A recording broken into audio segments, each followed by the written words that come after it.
My first question to you for today is why should we consider the Indic approach of philosophy? Okay. To be honest, I haven't had a detailed engagement with Western philosophy or modern philosophies to make a very strong statement on what makes the difference very clear. But based on my engagement with Indian knowledge systems and Indian philosophies, I think there are some 2-3 striking ideas that make it interesting for me. One is that there isn't a good, accurate translation that's possible from the word philosophy to an Indic term that would capture that very essence in the same meaning and in the same usage.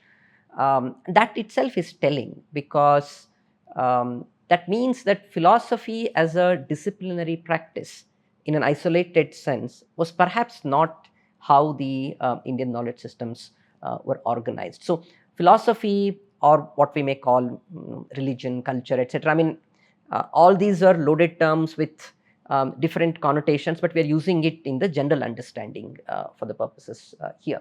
So religion, culture, philosophy as not silos, but as a part of a lived reality in the Indian context. So the language that you use, the practices that you have, are all loaded with philosophical ideas, and therefore that makes the second distinction obvious from this. That second distinction is that philosophy is not an elitist pursuit in the Indian context. It is something that is ingrained in everyone's lifestyle, and therefore not in a simplistic sense, but in a very rooted sense, I think it is the commonsensical part of Indian lifestyle.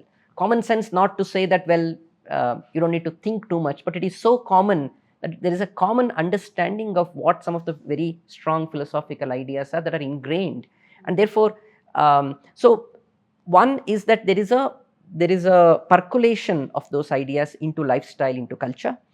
That doesn't mean that people haven't thought through these ideas threadbare. I mean, you see a very serious engagement with all these ideas in the classical texts of Vedanta, Nyaya, and these darshanas.